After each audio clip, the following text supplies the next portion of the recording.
먼저 로마서 12장 1절 말씀을 제가 읽어드리고 말씀을 시작하겠습니다.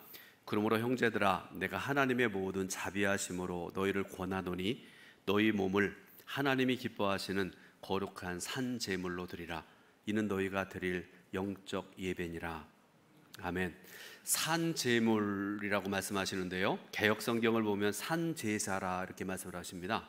또 같은 의미라고 생각을 해도 무방한데요, 우리가 내 삶의 전부를 하나님께서 기뻐 받으시는 산 제사로 드리려면 어디서부터 어떤 방법으로 시작해야 된다고 여러분 생각을 하세요?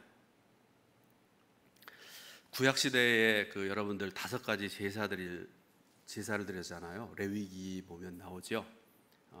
소로, 또 염소로, 양으로, 비둘기로, 또 곡물로도 제사를 드렸고요.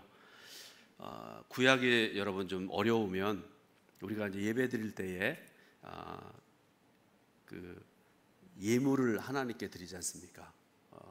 우리 이전부터 한국 교회에서 했던 것 중에 이제 성미도 이렇게 하나님 앞에 드리고 또 헌금도 드리고 그렇게 예배를 드리는데, 어디서부터 또 어떤 방법으로 예배를 드려야 하나님께서 기뻐 받으실까?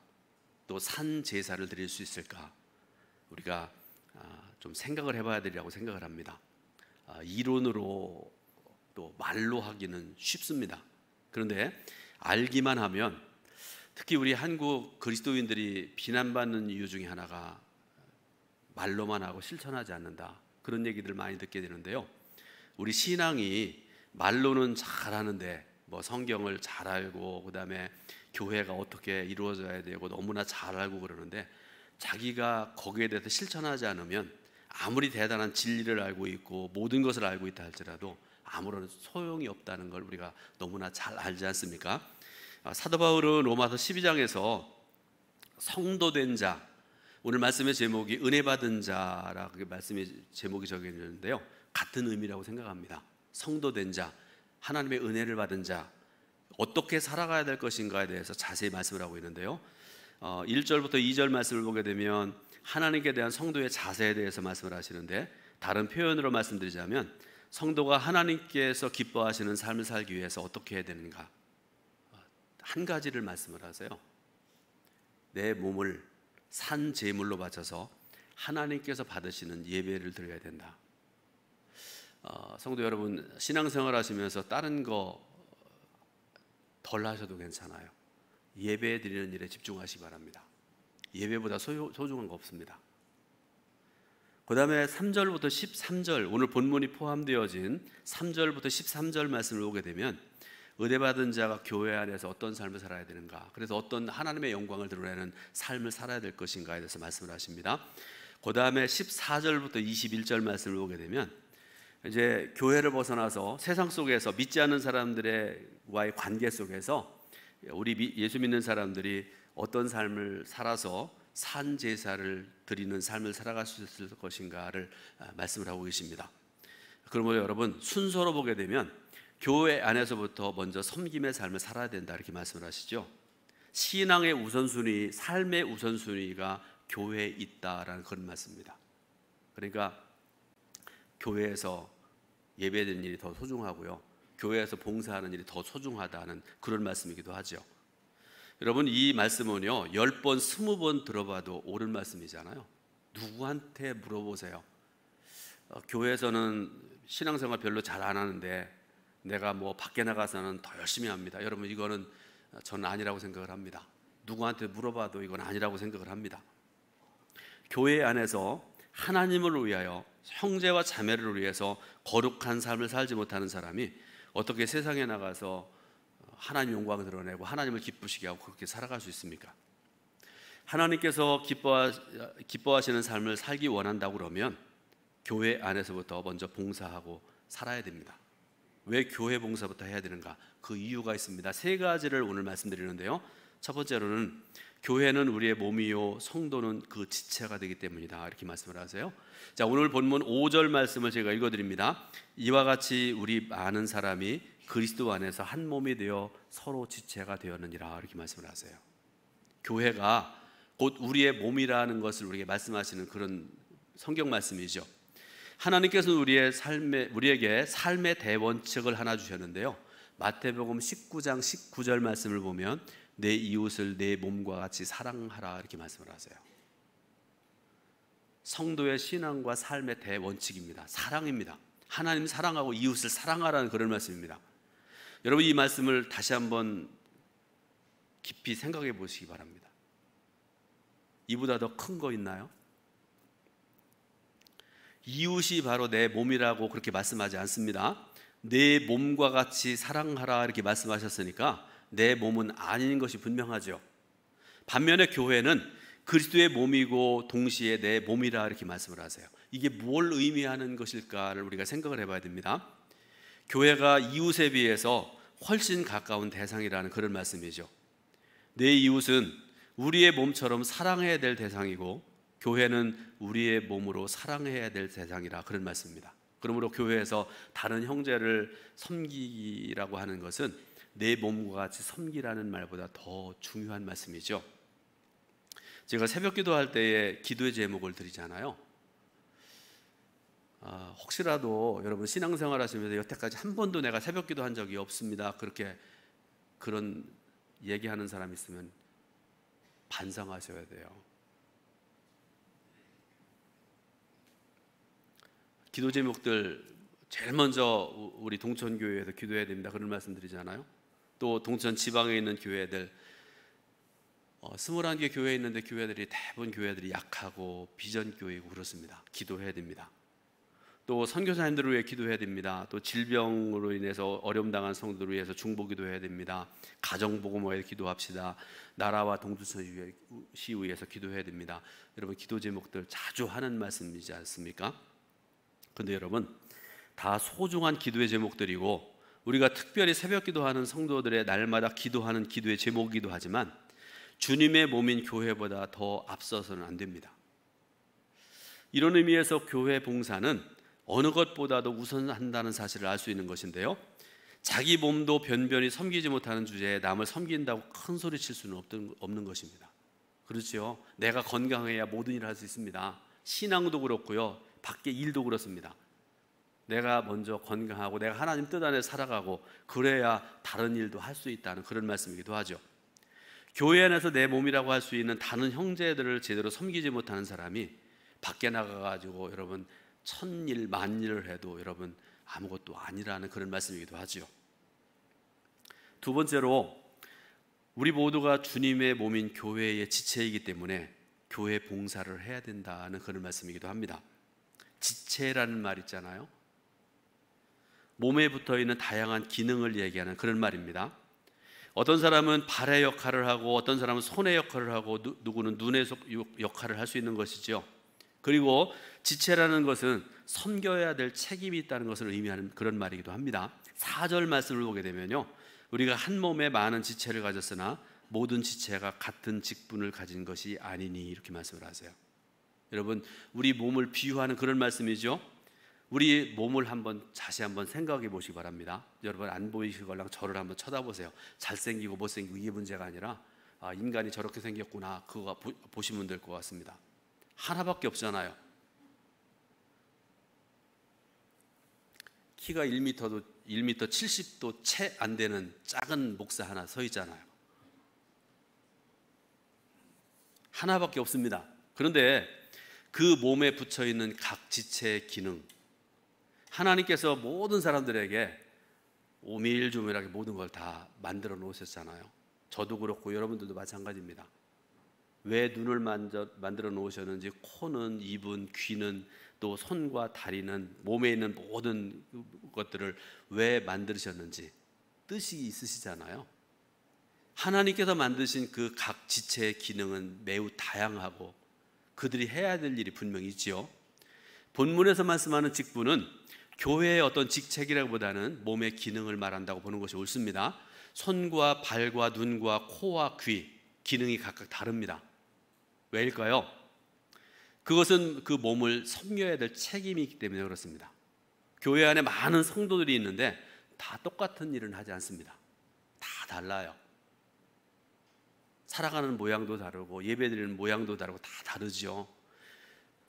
6절 말씀을 보게 되니까요, 우리에게 주신 은혜대로 받은 은사가 각각 다르니 이렇게 말씀을 하시는데, 저도 말씀 준비하면서 그런 생각을 해봤습니다. 하나님께서 나에게만 주신 특별한 어떤 은사 있을까, 그런 생각을 해봤는데요. 완전한 답은 제가 받지는 못했지만 이것도 하나님께서 주신 은사가 아닐까 하는 그런 생각을 제가 해봤습니다. 여러분들도 한번 생각해 보시기 바랍니다. 자, 우리가 은사라는 그런 말씀을 하는데요, 예수 그리스도의 몸인 교회를 잘 섬기라고 성령께서 지체된 저와 여러분들에게 합당한 은사를 주십니다. 바울은 본문에서 중요한 6가지 은사를 예를 들어 말씀하고 있는데요, 여러분 6가지를 말씀했다고 해서 6가지 은사만 있는 것이다, 그런 생각하시면 안 됩니다. 다양한 은사 중에서 몇 가지의 예를 들고 있다고 생각을 하시면 될 것 같습니다. 그리고 은사는 특수한 소수에게만 허락한 선물이 아닙니다. 여러분 아까도 말씀드렸던 것처럼 가만히 한번 생각을 해보세요. 내게 주신 은사가 뭘까? 우리 중에 은사를 받지 못한 사람은 아무도 없으리라고 저는 분명히 믿습니다. 그리고 우리는 은사 받은 대로 주님의 일을 해야 되기도 합니다. 하나님께서 우리에게 준 은사를 묻어두고 가만히 있으면 안 됩니다. 제가 어떤 일 좀 하자 그러면 많은 성도들이 하는 대답이 잠깐만요, 기다려주세요. 쉽게 말하면 때가 안 됐습니다, 그렇게 얘기하죠. 자기가 예수님도 아니면서 무슨 때를 그렇게 얘기하는지 모르겠습니다. 애 대학 좀 보내고요, 남편 은퇴하고 난 다음에요, 그러다가 여러분 그렇게 미루다가 죽어요. 자꾸 미루고 자꾸 나중에 불순종하면 주님께서 뭐라고 그러실까요? 약하고 게으른 종아, 하나님 책망하지 않으실까요? 자, 6가지 은사 내용을 잠깐 여러분들에게 좀 말씀드리려고 그러는데요, 예언하는 것, 섬기는 것, 가르치는 것, 권위하는 것, 구제하는 것, 긍휼을 베푸는 것, 6가지를 말씀을 하세요. 그 내용을 잠깐 말씀드리면, 섬김의 은사는 봉사하는 일에 남다른 은사를 받은 사람의 경우를 이야기합니다. 교회 안에서 우리 모두가 다 섬기는 자들이죠. 목사도 섬기는 직분이고요, 장로도 섬기는 직분입니다. 속장도 그렇고요, 권사, 집사도 다 마찬가지입니다. 교사도 마찬가지입니다. 교회 안에서 우리 모두가 다 섬기는 자들입니다. 그러나 우리 중에는 섬기는 일에 특별히 뛰어난 은사를 받은 분들이 있죠. 저는 우리 동천교회 성도 여러분들 섬김의 은사가 많아지기를 주님의 이름으로 부탁을 드립니다. 하나님께서 주시는 거지만요, 구하시길 바랍니다. 가르침의 은사 있지요. 교회 학교 교사, 속장, 가르침의 은사죠. 자, 여러분 속장님들 요즘에 말씀 전하지 않아서 편하다고 하는 그런 분 제가 얘기 들었는데, 얼마 전에 사실 여러분 한 20분도 안 될 거예요. 속장님들 공과 가지고 말씀 전하는 게 그게 얼마나 어려운 일인지 속장님들 아시잖아요. 그죠? 똑같은 그런 사람이 똑같은 말씀을 전하는데 어떤 때는 은혜가 되고 어떤 때는 은혜가 안 되고요, 어떤 때는 성도들이 말씀 들으면서 은혜 막 눈물 흘리기도 하고 감동받기도 하고 막 그러잖아요. 어떤 때는 다 졸고 앉아 있기도 하고요. 하나님의 섭리는 참 대단하다, 그런 생각을 합니다. 그런데 여러분, 교회 학교 교사나 속장님들 다 가르침의 은사인데, 이런 은사를 받은 분들이 속장님이 되고 교사가 되어서 가르치면 남다르죠. 들으면서 은혜가 임하게 되지 않습니까? 또 구제의 은사를 받은 사람들이 있지 않습니까? 그런데 여러분, 제가 저도 가만히 보면 큰 교회도 보고 작은 교회도 보고 돈 많이 있는 것 같은 그런 분도 보게 되고 저보다 더 가난한 사람도 있는 것 같기도 하고 그런데요. 그런데 돈이 많다고 구제합니까? 아닌 것 같아요. 어떤 교회는요, 이렇게 쌓아놓아요. 구제 안 합니다. 성도들도 마찬가지라고 생각을 합니다. 돈이 막 이렇게 많아가지고 막 은행에다가 곳곳에 막 요지에다가 막 아파트도 사놓고 막 땅도 사놓고 그렇게 살아가는데, 이웃에게 그렇게 인색한 사람들이 있는 것 같아요. 그런데 어떤 사람은 돈은 별로 없는 것 같은데 사랑을 베푸는 일이라면 앞장서는 사람이 있습니다. 어쩌면 그렇게 베푸는 것을 좋아할까? 이해가 안 될 정도지만 여러분, 이것도 하나님께로부터 받은 은사가 있어서 그런 거 아니겠습니까? 권위하는 은사, 이해하기가 좀 어려운 언어지 않습니까? 권위하는 은사라는 말은 무슨 뜻인가 하면 특별히 남을 격려하고 붙들어 세우고 위로하는 것을 의미합니다. 아파하고 힘들어하는 사람 가서 안아주고 부둥켜주고 다른 거 안 해도 괜찮은 것 같아요. 그분이 가서 이렇게 하기만 하면 위로받고 힘을 얻고 그러는 은사를 받은 분이 있지 않습니까? 참으로 귀한 은사입니다. 그런데요, 6가지의 은사 중에서 예언의 은사는 좀 설명이 필요할 것 같습니다. 여러분 잘 들으시기 바랍니다. 한국 교회가 130여 년의 역사를 가지고 있는 교회인데 한순간도 예외 없이 여기저기서 예언한다고 이상한 소리 하는 사람들이 있습니다. 특히 요즘에는 예언자들이 특히 많다고 그러는데요. 작년 말에 인터컵에 빠진 사람들이 많은 사람들이 교회를 떠났는데 그 중에 한 사람이 예언자가 되었다는 얘기를 들었습니다. 그가 하는 말에 꼼짝 못한다는 그런 얘기도 들었습니다. 고린도전서 14장 1절에 신령한 것을 사모하되 특별히 예언하려고 하라, 그렇게 말씀을 하시는데, 여러분 예언과 방언이라는 말을 비교해서 말씀하시는 경우가 있는데요. 방언이라는 건 뭔가 하면 여러분 아시잖아요. 방언하지 내가 못하더라도 방언이 어떤 거라는 걸 알지 않습니까? 성경 말씀 보니까 방언하는 자는 자기의 덕을 세운다, 이렇게 말씀을 하세요. 남에게 유익을 못 준다, 그런 말씀이죠. 그런데 예언하는 자는 교회의 덕을 세우고 사람들을 권위하고 안위시키는 놀라운 힘을 가지고 있다, 이렇게 말씀을 하세요. 그러니까 여러분, 예언의 은사가 얼마나 좋은 은사고 얼마나 귀한 그 은사인가를 알 수 있지 않습니까? 그런데 소위 예언한다고 하는 사람들의 그 하는 짓들, 그리고 그 결말을 한번 가만히 보시기 바랍니다. 교회의 덕을 세우는 경우들을 거의 보지 못했습니다. 왜 그렇습니까? 예언의 은사를 못 받았기 때문에 그래요.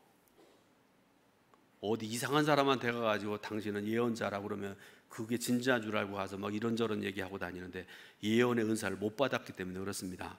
여러분, 예언이라는 말은 뜻은요, 제가 간략하게 좀 말씀드리는데 하나님의 말씀을 깊이 깨닫고 그 말씀을 많은 사람들 앞에 풀어서 가르치고 하나님 나라의 꿈과 환상을 이야기하는 것, 또 개인에게 일어날 장래 일이나 세계 역사에 나타날 어떤 일을 미리 알고 이야기하는 것.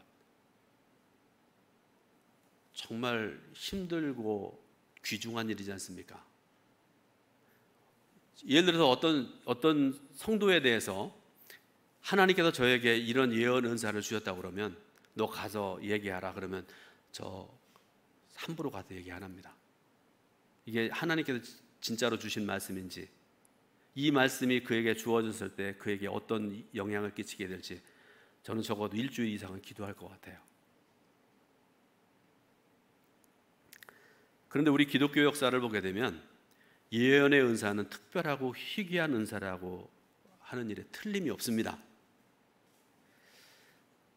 그런데 성경이 완성된 이후로 이 예언의 은사는 거의 사라진 것이다, 학자들이 얘기하기도 하고요, 목회자들이 얘기하기도 하고 그렇습니다. 지난 2000년 가까이 우리 기독교 역사를 한번 가만히 생각을 해보세요. 2000년 역사 속에 예레미야 같은 그 위대한 예언자들 잘 안 나오지 않습니까? 그런데 문제는 예언하는 자가 희귀하고 귀하다는 데 있는 것이 아닙니다. 너나 가릴 것 없이, 여러분 이런 표현하는 거 좀 이해하시고 들으시기 바랍니다. 소나 개나 예언한다고 하는 것이 문제입니다. 그리고 이런 자들이 가는 곳마다 문제를 일으킵니다. 앞에서 예언은 어떤 역할을 한다고 제가 말씀드렸어요? 예언의 역할은 교회의 덕을 세우고 사람들을 권위하고 안위하는 역할을 한다, 이렇게 말씀드렸지 않습니까? 사랑하는 여러분, 혹시라도 여러분들을 향해서 어떤 사람이 성령께서 형제님에게 혹은 자매님에게 주신 음성이 이렇습니다, 그런 말을 하거나 예수 이름으로 물러가라 이 마귀야, 그러세요.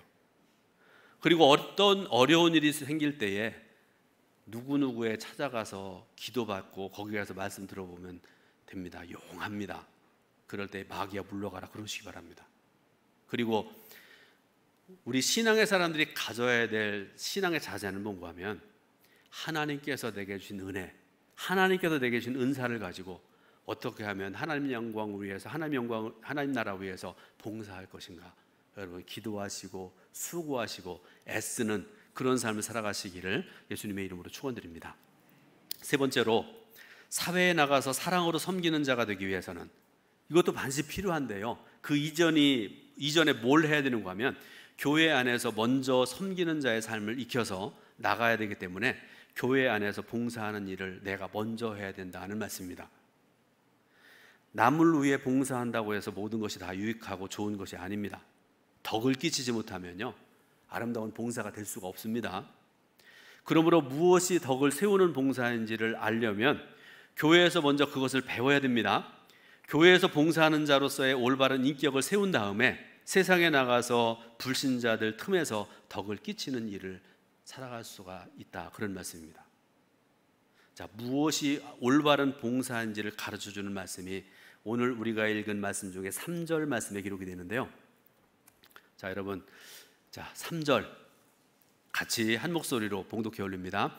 내게 주신 은혜로 말미암아 너희 각 사람에게 말하노니 마땅히 생각할 그 이상의 생각을 품지 말고 오직 하나님께서 각 사람에게 나누어 주신 믿음의 분량대로 지혜롭게 생각하라. 아멘. 여러분, 이 말씀 마음에 깊이 새기시기 바랍니다. 10번, 20번, 1000번 읽으시기 바랍니다. 성령님께서 사람마다 분수에 맞게 은사를 주셨다고 말씀하시는데, 봉사를 할 때에는 분수를 알고 자기 분수 안에서 남을 섬겨야 된다는 그런 말씀입니다. 이것이 믿음의 분량대로 지혜롭게 생각하는 것입니다. 그러므로 교회 안에서 올바른 봉사를 배운 사람은 어디를 가든지 자기의 분수를 아는 겸손한 사람이 될 수 있습니다. 봉사에 있어서 무엇이 겸손이냐고 묻는다고 그러면 대답은 간단합니다. 자기의 분수를 알고 서야 될 자리에 서고 해야 될 일을 하는 것입니다. 그리고 분수에 걸맞지 않는 일은 넘보지 말아야 된다는 그런 의미이기도 합니다. 아까 제가 예언자 말씀드렸잖아요. 아무것도 아닌 사람이 당신 예언자로 세우셨습니다. 누가 세워요? 제가 일부 예배 때도 잠깐 말씀드렸는데요, 가끔 요새 어디 가면 어떤 분들이 저보고 감독하라고 그래요. 웃기는 소리 한다고 들으시기 바랍니다. 똑같은 얘기예요. 할 사람이 해야죠. 우리 모두가 똑같은 은사를 받은 것은 아닙니다. 서로 똑같은 은사를 받았다 할지라도 같은 양의 은사를 받은 것이 아닙니다. 내가 할 수 있는 일을 다른 형제와 자매가 못할 수도 있고요, 다른 형제와 자매가 할 수 있는 일을 내가 못할 수도 있는 것입니다. 신앙생활하면서 여러분, 겸손이라는 말은요 10번, 20번 강조해도 조금 더 부족하면 그런 말이 겸손이라는 말이지 않습니까? 이 겸손은요, 내가 못하는 일이 있다는 것을 인정하는 것이 겸손입니다. 내가 다 할 수 있다고 생각하지 마세요. 이 동두천 교회에서 일어나는 일 내가 다 한다고 그런 소리 하지 마세요. 나 없으면 이 교회는 무너진다, 그런 아주 어리석은 말 하지 마시길 바랍니다. 겸손이라는 것은 내가 못하는 일을 저 형제가 할 수 있다는 것을 인정하는 것이 겸손입니다. 겸손이라는 것은 내가 중요한 것처럼 다른 형제와 자매도 똑같이 중요하다는 것을 인정하는 마음의 자세, 이게 바로 겸손입니다. 여러분은 교회 안에서 가장 어려운 사람이 누구라고 생각을 하세요?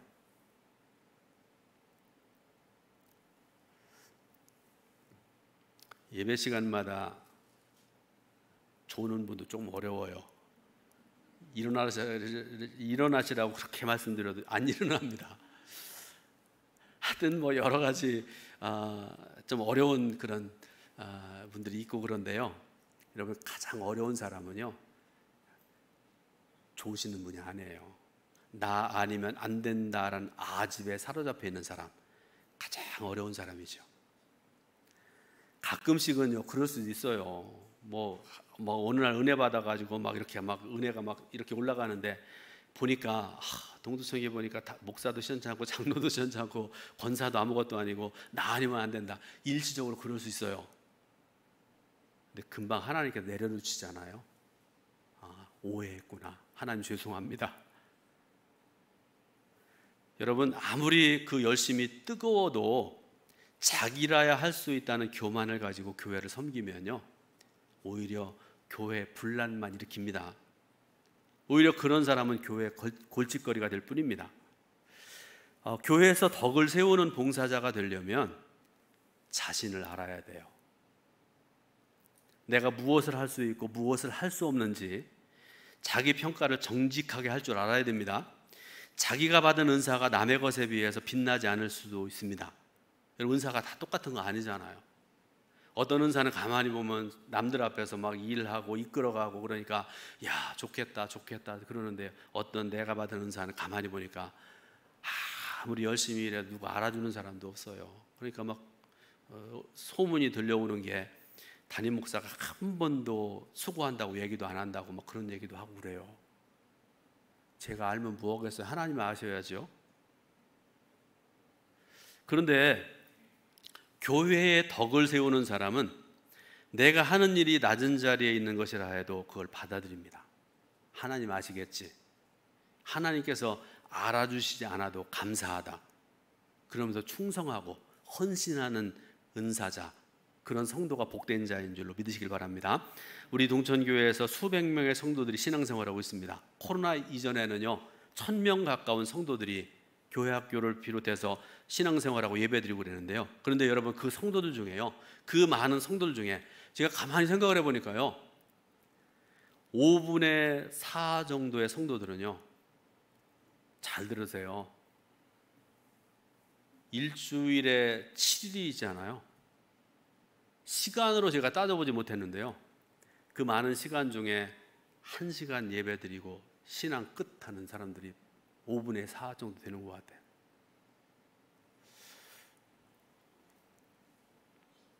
그러지 마시기 바랍니다. 아마 봉사하는 성도들은 5분의 1 정도밖에 안 되는 것 같습니다. 여러분, 가만히 생각을 해보세요. 하나님께서 분명히 내게 은사를 주셨는데, 나에게는 이런 은사가 있고 이런 은사가 있고, 그런데 내가 알고 있는데 그 은사를 사용할 생각하지 아니하고 교회만 드나드니까 하나님께서 보시기에 얼마나 안타까우시겠어요. 내가 너에게 그거 주었는데 왜 안 쓰니?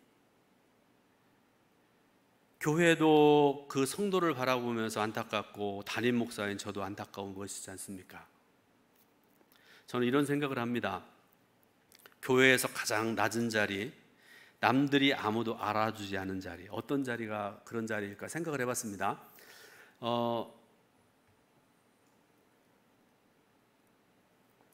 코로나19가 이제 3년 가까이 오고 있는 그런 상황에서 차량 안내를 요새 안 하지 않습니까? 지금 이제 한낮에 예를 들어 날씨가 35도나 올라가는 이 무더위라고 생각을 해보세요. 얼마나 뜨겁고 얼마나 덥습니까? 그런데 예를 들어서요, 내가 차량 안내 봉사를 하게 되는데 막 땀을 뻘뻘 흘리면서 오고 가는 성도들 차량 안내하고 인사하고, 그런데 땀이 줄줄 흘러내려요. 그런데 항상 웃는 낯으로 차량 안내하다 보면 이리로 가라 그러는데 말 안 듣잖아요, 많은 경우에. 그런데도 한 번도 화난 적도 없고, 그렇게 봉사하고 열심을 다하는 성도가 있다고 친다면, 그런 성도가 직장에서 얼마나 잘할까? 또 이웃에게, 또 가정에서는 얼마나 선하고 다정하게 아름답게 행하고 살아갈까? 그런 생각을 한참 해봤습니다. 사랑하는 성도 여러분, 우리 모두는 은사 받은 대로 하나님을 섬기고 이웃을 섬기는 삶을 살아야 됩니다. 그 일을 교회부터 시작하시길 바라고요, 가정으로 넓혀 나가길 바라고요, 이웃을 섬기는 진실한 주의 자녀 되시기를 주님의 이름으로 축원드립니다. 기도하겠습니다. 하나님, 은혜와 사랑을 감사드립니다. 귀한 주일을 허락하신 하나님, 주님 전에 나와서 예배드리게 하시고 말씀 듣게 하시니 감사드립니다. 주시는 생명과 진리의 말씀 듣기만 할 것이 아니라 실천하고 행하고 살아가는, 그래서 하나님께서 원하시고 기뻐하시는 봉사자의 삶을 은사 받은 자의 삶을 살아갈 수 있는 우리 성도들 모두가 될 수 있도록 도와주옵소서. 예수 그리스도의 이름으로 기도드립니다. 아멘.